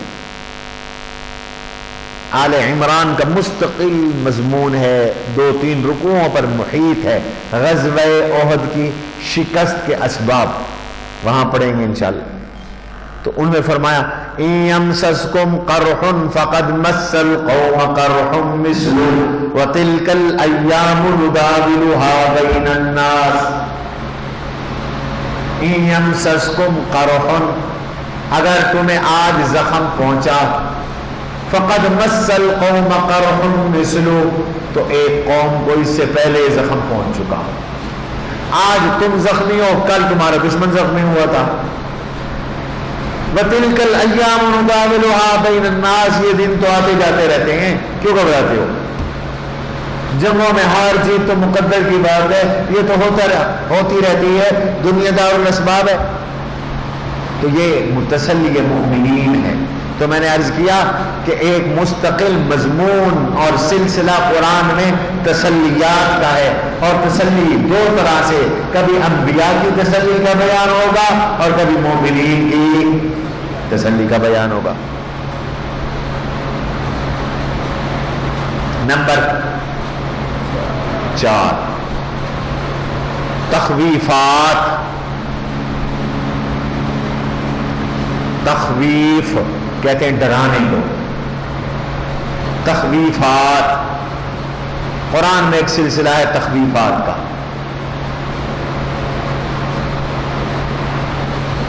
بے باک بندوں کو اللہ ڈراتے رہتے ہیں. جو جری ہو جائیں نا، بے خوف ہو جائیں، جرائم پر آمادہ ہونے لگیں، تو ان کو اللہ ڈراتے ہیں. دنیا کا اصول ہے، جیسے حکومتیں ڈراتی ہیں.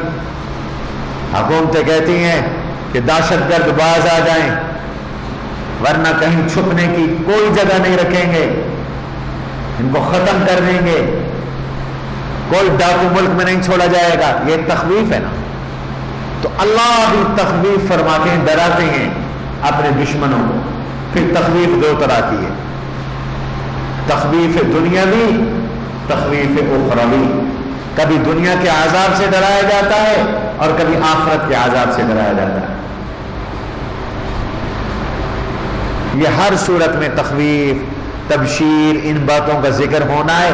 اس لیے میں پہلے آپ کو زور دے کر سمجھا رہا ہوں، آپ کے ذہنوں میں یہ باتیں بیٹھ جائیں. قُلْ لِلَّذِينَ كَفَرُوا سَتُغْلَبُونَ وَتُحْشَرُونَ إِلَى جَهَنَّمَ وَبِئْسَ الْمِهَادُ. اس آیت کو پیش نظر رکھیں. دونوں قسمیں اس کے اندر آپ کو سمجھ میں آ جائیں. قُلْ لِلَّذِينَ كَفَرُوا، آپ کافروں سے کہہ دیجیے، سَتُغْلَبُونَ، تم ہار جاؤ گے. یہ تخویف دنیاوی ہے. مولانا طارق صاحب یہ کیا ہے؟ تخویف ہے. کیا؟ اونچا بولو. کہ تم ہار جاؤ گے، اسلام جیت جائے گا. اسلام تم ہار جاؤ. ستغلبون، قل للذین کفروا ستغلبون، دنیا کی تخویف ہے. وتحشرون الی جہنم، اور دوزخ میں جمع کیے جاؤ گے. یہ تخویف ہے اخروی. نمبر 5، تنبیہات. میں نے آپ کو بتایا قرآن شفیق ماں کی طرح ہے. ماں تسلی بھی دیتی ہے، ماں تنبیہ بھی کر لیتی ہے. ماں سے زیادہ باپ تنبیہ کرتا ہے. ہلکی پھلکی ڈانٹ ڈپٹ بھی ہوتی رہتی ہے نا جی. تنبیہات کا سلسلہ بھی قرآن میں ہے. 3 طرح کی تنبیہات ہیں قرآن. تنبیہ اپنوں کو کی جاتی ہے بھائی، اور ناراضگی اپنوں سے ہوتی ہے. پرائے بڑے بڑے کام کر دیں تو آدمی بولتا بھی نہیں، اپنے ذرا سی حرکت کر دیں تو غصہ آ جاتا ہے۔ تو اللہ اپنوں کو تنبیہ بھی فرماتے ہیں، غیروں کے لیے تو تخویف ہوتی ہے، اپنوں کے لیے تنبیہ ہوتی ہے۔ بات سمجھ میں آئی کہ نہیں؟ تسلی بھی اپنوں کے لیے، تنبیہ بھی اپنوں کے لیے۔ اس لیے اساتذہ کی تنبیہ سے بددل نہ ہوا کرو، اللہ نے خود تنبیہ کی ہے، اور یہ انسانی فطرت ہے، انسان کو تنبیہ کی ضرورت پیش آتی ہے۔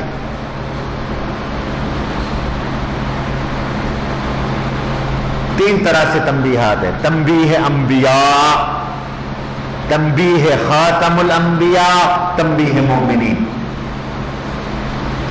تنبیہ انبیاء، تنبیہ خاتم الانبیاء اور تنبیہ مومنین۔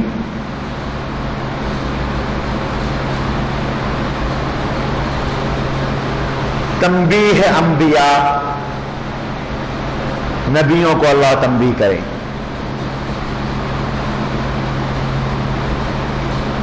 حضرت نوح علیہ السلام اولو العزم نبی ہیں، اللہ سے دعا مانگ لی اپنے بیٹے کے لیے، بیٹے کے لیے دعا مانگ لی، کلمہ نہیں پڑھا تھا، بیٹا مسلمان نہیں تھا۔ ان ابنی من اہلی وان وعدک الحق، اللہ میرا بیٹا ہے، آپ کا وعدہ بھی حق ہے، میرے اہل میں سے ہے، اس کو بچا لے۔ تو اللہ نے نوح علیہ السلام کو تنبیہ کی، کیا فرمایا؟ فلا تسألنی ما لیس لک بہ علم، یہ مثال ہے تنبیہ انبیاء کی۔ فلا تسألنی ما لیس لک بہ علم، جس چیز کا علم نہیں ہے اس کے بارے میں مجھ سے سوال نہ کرو۔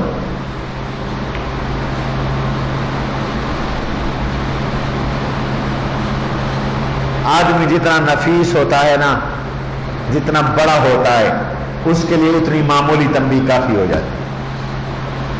اللہ نے اتنی بات کہہ دی بس، فلا تسألنی ما لیس لک بہ علم۔ نوح کے قلب و جگر پر اتنا اثر ہوا کہ قیامت تک نہیں بھولیں، اور قیامت کے دن حضرت نوح علیہ السلام کے پاس جب لوگ جائیں گے کہ نوح سفارش کر دو اللہ کو کہ وہ حساب و کتاب شروع کریں، فَيَذْكُرُ ذَنْبَهُ وَيَقُولُ نَفْسِي نَفْسِي، حدیث میں آتا ہے وہ اپنی اس کوتاہی کا ذکر کریں گے اور کہیں گے نفسی نفسی، ہائے میری جان، ہائے میری جان، اللہ میری جان کو بچا لے، اللہ میری جان کو بچا لے۔ اور وہ کہیں گے کہ میں نے اللہ سے دعا مانگ لی تھی۔ یہ تنبیہ انبیاء، نوح علیہ السلام کو تنبیہ۔ کبھی تنبیہ خاتم الانبیاء، حضور کو بھی کبھی کبھی اللہ نے تنبیہ کی، لیکن بڑے لطیف پیرائے میں، بڑے مبارک انداز میں۔ اور کس انداز میں؟ کہ حضور کے دل کے اوپر ناگواری بھی نہ ہو، ناگواری بھی نہ ہو، دل ٹوٹے بھی نہ۔ اللہ نے اپنے نبی کے دل ٹوٹنے کا بڑا خیال رکھا۔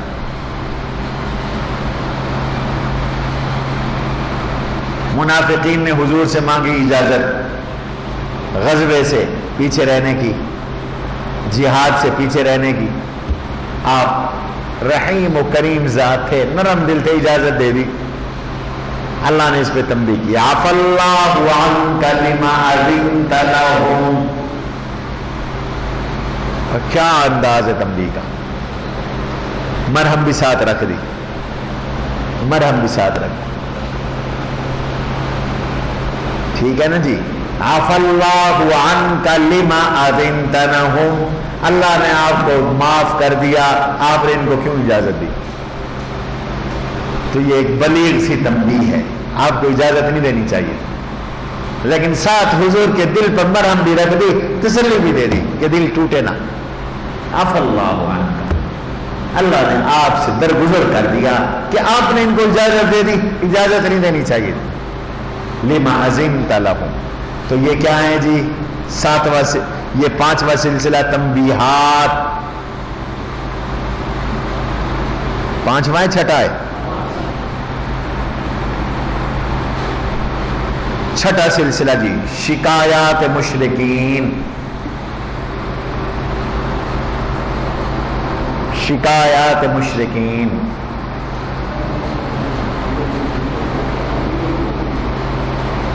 ہاں دوسری مثال. شاباش, توجہ سے بیٹھے ہیں آپ, جزاک اللہ. آپ نہیں بولے. میں نے کہا تھا تنبیہ تین طرح کی ہے, تنبیہ انبیاء, تنبیہ خاتم الانبیاء اور تنبیہ مومنین. تنبیہ مومنین کی مثال, ایمان والوں کو اللہ نے تنبیہ. ہا انتم اولائی تحبونہم ولا یحبونکم. ہا انتم, خبردار, انتم تم ہو, اولائی وہ, یحبونہم ان یہود و ہنود اور کفار سے پیار رکھتے ہو, ولا یحبونکم وہ تم سے پیار نہیں رکھتے. تم ان سے پیار رکھتے ہو, وہ تم سے پیار نہیں رکھتے. تمہیں ان کا بڑا خیال ہے امریکہ سے ناراض نہ ہو جائے, مغرب ہم سے ناراض نہ ہو جائے. ان کو تو خیال نہیں آتا کہ وہ تمہارے نبی کے خاکے نہ بنائیں, تمہارے نبی کی فلمیں نہ بنائیں. تم تو ہر چیز میں ان کے نقال ہو, اور وہ تمہارے نہ احساسات کا خیال رکھتے ہیں, نہ جذبات کا خیال رکھتے ہیں, نہ ایمان کا خیال رکھتے ہیں, نہ اعتقادات کا خیال رکھتے ہیں.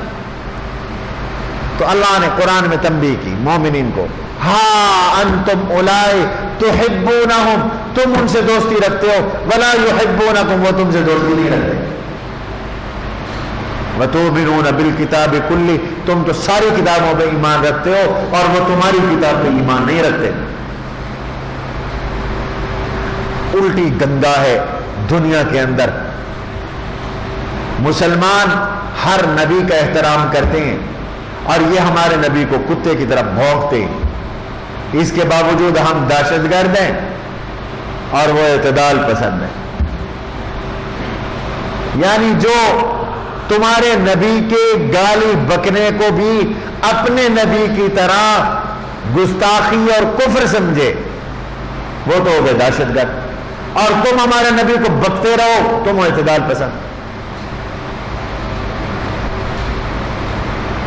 ہمارا ایمان سب کتابوں پر ہے.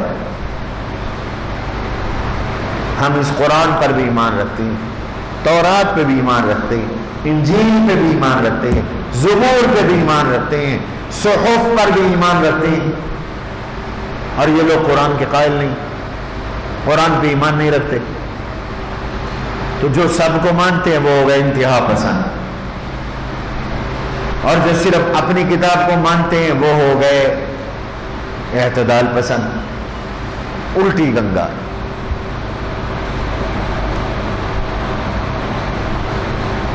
دنیا کے راہ بدل گئے, دنیا کی رسمیں بدل گئیں, طور بدل گئے, طریقے بدل گئے. کل جو چیز ذلت کا باعث تھی آج عزت کا مدار ہے.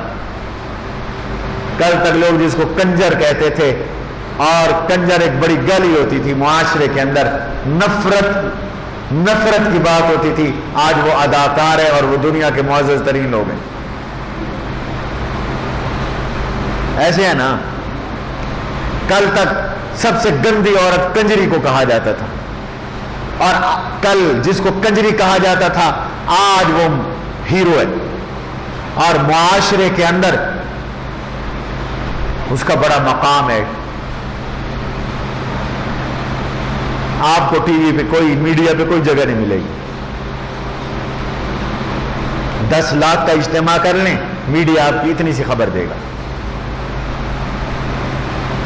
اور ناچ گانے کی مجلس ہو, اداکارہ ہے, گھنٹہ کوریج دینے کے لیے میڈیا تیار ہے.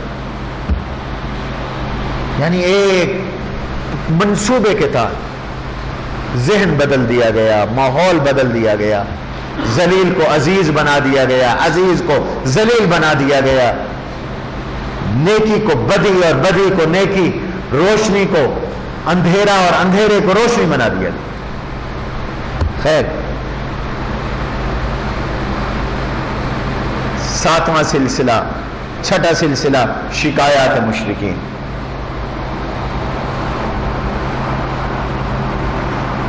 شکایات مشرکین.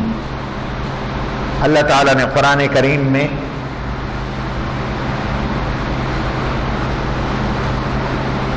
کبھی کبھی مخالفین کے شکوے بھی کیے، مشرکین کے شکوے بھی کیے.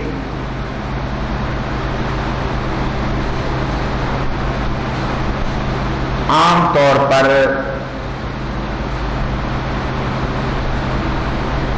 شکوے کی ابتدا میں لفظ قول ہوتا ہے. وَيَقُولُونَ مَتَى هَذَا الْوَعْدُ إِن كُنتُمْ صَادِقِينَ، یہ شکوہ ہے. اور وہ کہتے ہیں کب ہوگا قیامت کا یہ وعدہ اگر تم سچے ہو. وَيَقُولُونَ مَتَى هَذَا الْوَعْدُ إِن كُنتُمْ صَادِقِينَ. نمبر 7 تسلی. نمبر 7 ازالہ شبہات. ازالہ شبہات.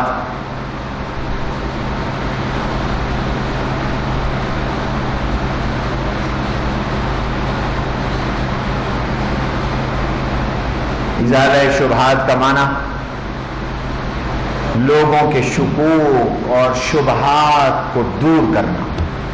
قرآن نے شکوک اور شبہات کا بھی ازالہ کیا ہے، سوالات کے جوابات دیے. وَإِن كُنتُمْ فِي رَيْبٍ مِّمَّا نَزَّلْنَا عَلَىٰ عَبْدِنَا فَأْتُوا بِسُورَةٍ مِّن مِّثْلِهِ. یہ ازالہ شبہ. قرآن پہ شبہ ہو رہا تھا، اللہ نے اس کو زائل کیا. ان کنتم فی ریب، اگر تم شک میں ہو، مما نزلنا، اس سے کہ ہم نے اتارا، علی عبدنا، اپنے بندے محمد صلی اللہ علیہ وسلم پر، فأتوا بسورۃ من مثلی، تو ایک سورت اس جیسی لے آؤ.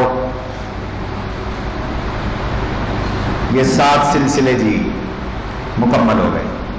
دعاوی، دلائل، تسلیات، تخویفات، تنبیہات، شکایات، ازالہ شبہات. ازالہ. اب لکھو مضامین 5، قرآن کے 5 مضامین.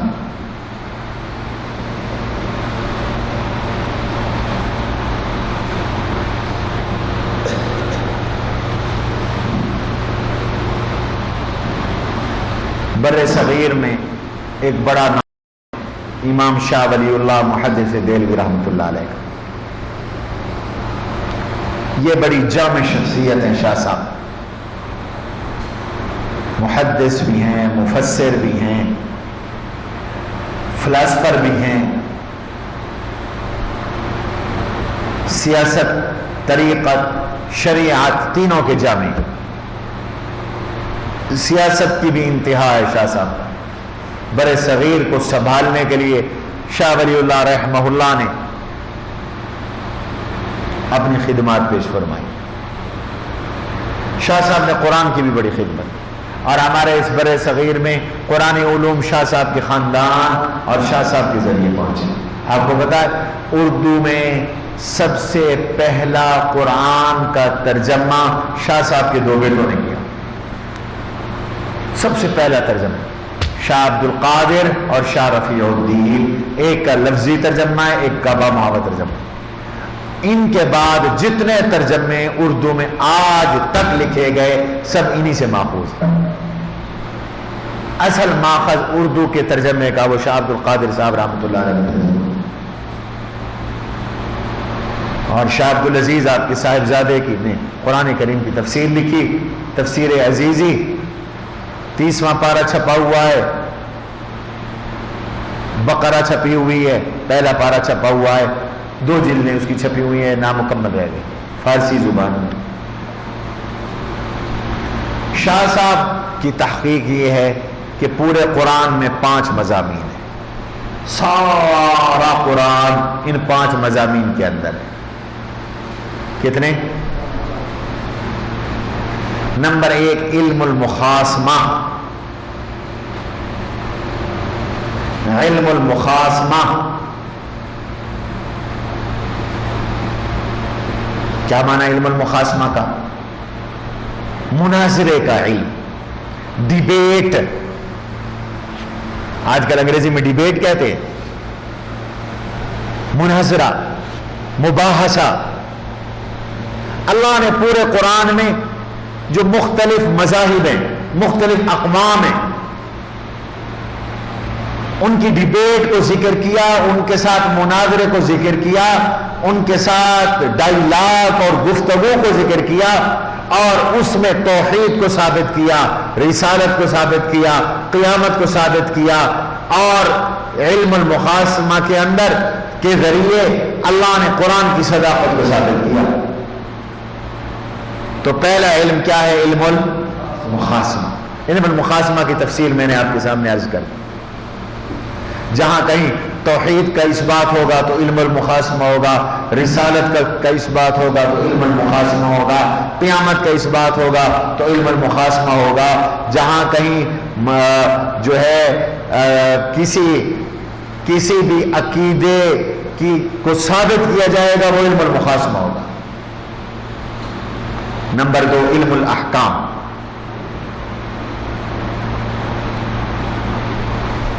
اللہ نے جو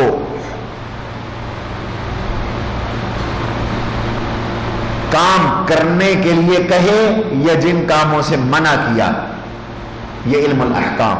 نماز پڑھو، روزہ رکھو، اللہ کا ذکر کرو، زنا کے قریب نہ جاؤ، سود نہ کھاؤ، یہ سب علم الاحکام ہے۔ نکاح کرو، نکاح کی مہر دو، بیویوں سے حسن سلوک کرو، عدت اتنی ہے، طلاق کے یہ احکام ہے، طلاق کی یہ اقسام ہے، یہ سب کیا ہے؟ علم الاحکام۔ کتنی چیزیں ہو گئی؟ 2۔ 3 چیزیں ہیں تذکیرات ثلاثہ۔ یہ لفظ ہمارے جو بزرگوں کے ہیں ان میں بڑی برکت ہے، ورنہ میں لفظ بھی بدل سکتا ہوں، آسان لفظوں میں تمہیں پڑھا سکتا ہوں، لیکن میں اصل لفظ بھی اپنے اکابر کے نقل کر رہا ہوں اور ساتھ ان کی تفصیل بھی عرض کر رہا ہوں تاکہ عوام کو بھی بات سمجھ میں آ جائے۔ 3 ریمائنڈر ہے، 3 یاد دہانیاں ہیں قرآن، 3 قسم کی یاد دہانیاں ہیں، 3 طرح سے نصیحت اور تذکیر کی گئی ہے۔ ان 3 تذکیروں کو تذکیرات ثلاثہ کہتے ہیں، کل 5 ہوئے۔ وہ 3 کون سی ہیں؟ نمبر 1 تذکیر بآلاء اللہ۔ آلہ کہتے ہیں نعمتوں کو، فبأي آلاء ربكما تكذبان۔ آلہ کہتے ہیں نعمتوں، یعنی اللہ کی نعمتوں کے ساتھ نصیحت کی گئی اور اللہ کی نعمتیں ہمیں یاد دلائی گئی، میری ان نعمتوں کو دیکھو اور اپنے اللہ کو جانو اور مانو۔ تذکیر بآلاء اللہ۔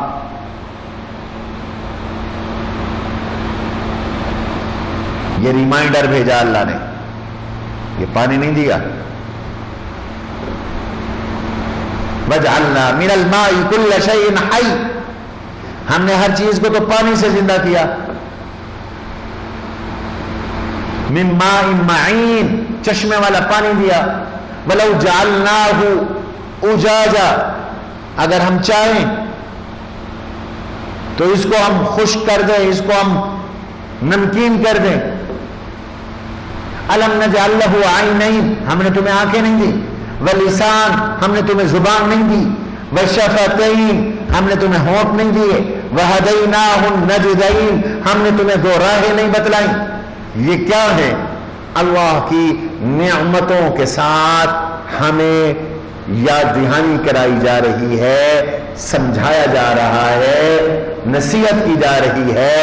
یہ تذکیر بآلاء اللہ۔ اور ٹھیک ہے، سمجھ میں آئی کہ نہیں؟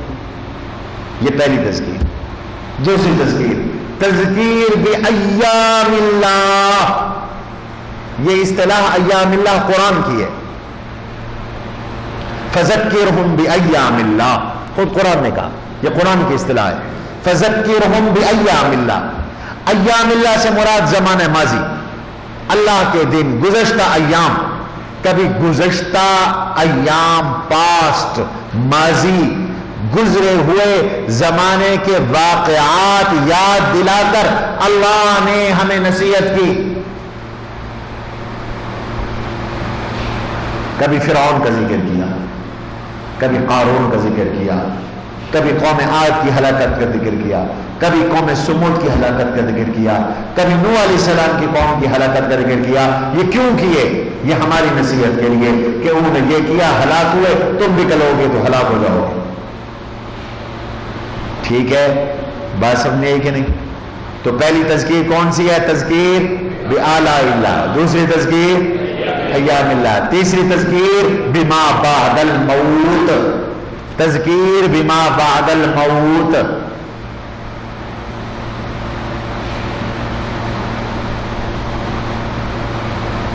مرنے کے بعد کے حالات یاد دلوائے گئے. مرنے کے بعد کے حالات یاد دلوائے گئے. یہ تذکیر بما بعد الموت. شاہ صاحب کہتے ہیں پورے قرآن کے یہی 5 مضامین ہیں. یاد کر لو، علم المخاصمہ یعنی ڈیبیٹ کا علم، گفتگو اور مناظرے کا علم. علم الاحکام، تذکیرات ثلاثہ، تذکیر بآلاء اللہ، تذکیر بایام اللہ، تذکیر بما بعد الموت. امام غزالی رحمہ اللہ فرماتے ہیں قرآن کے 4 مضامین ہیں.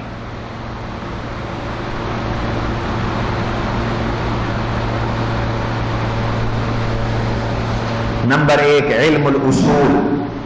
اصول سے مراد عقائد کا علم، توحید، رسالت، قیامت. بنیادی عقیدے 3 ہیں: توحید، رسالت، قیامت. علم الاصول یعنی عقائد کا علم. نمبر 2 علم الاحکام. میں نے ابھی تفصیل عرض کی، اوامر اور نواہی. نمبر 3 علم القصص. قصے، نصیحتیں، انبیاء علیہ السلام کے، اقوام عالم کے قصے. نمبر 4 علم السلوک. علم السلوک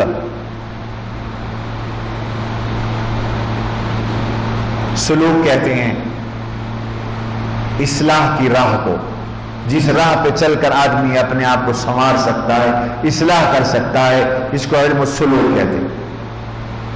یہ امام غزالی کی تحقیق ہے. تو قرآن کے سلاسل 7، قرآن کے 5 مضمون، قرآن کے 4 مضمون. علامہ شیخ الاسلام شبیر احمد عثمانی رحمۃ اللہ علیہ فرماتے ہیں قرآن کریم کے 6 مضامین ہیں. نمبر 1 توحید، نمبر 2 رسالت، نمبر 3 قیامت. توحید، رسالت، قیامت. نمبر 4 احکام. نمبر 5 ماننے والوں کے احوال. نمبر 6 نہ ماننے والوں کے احوال. جنہوں نے مانا ان کے بھی حالات ہیں، جنہوں نے نہیں مانا ان کے بھی حالات ہیں.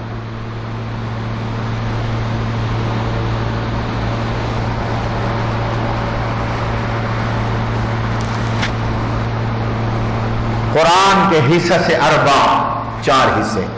حصص اربع مولانا حسین علی رحمت اللہ علیہ اور اوپر کے بعد مفسرین نے ایک عجیب بات کہی ہے، اپنے اپنے ذوق کی بات ہے. وہ فرماتے ہیں مضامین کے اعتبار سے قرآن کے 4 حصے ہیں اور ہر حصے کی ابتدا الحمدللہ سے ہے. 4 طرح کے مضامین ہیں پورے قرآن کریم میں.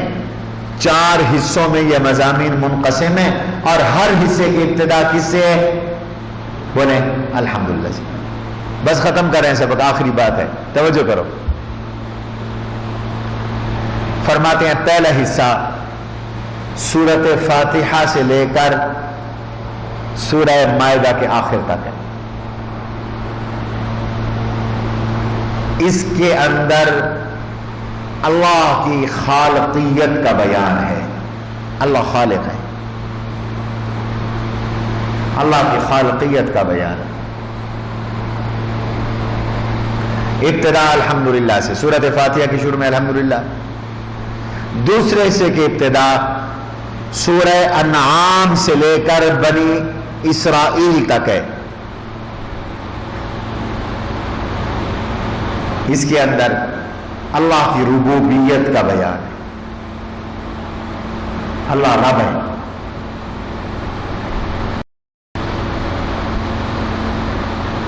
اور آپ کو پتا ہے سورہ انعام کے شروع میں بھی الحمدللہ ہے. تیسرے حصے کی ابتدا سورہ کہف سے ہے. سورہ احزاب تک اس حصے میں اللہ تعالی کے تصرف کا بیان ہے، بادشاہت کا بیان ہے، احکام جاری کرنے کا بیان ہے. کہف سے احزاب تک، اور کہف کی ابتدا بھی الحمدللہ سے. نمبر 4 سورہ سبا سے آخر تک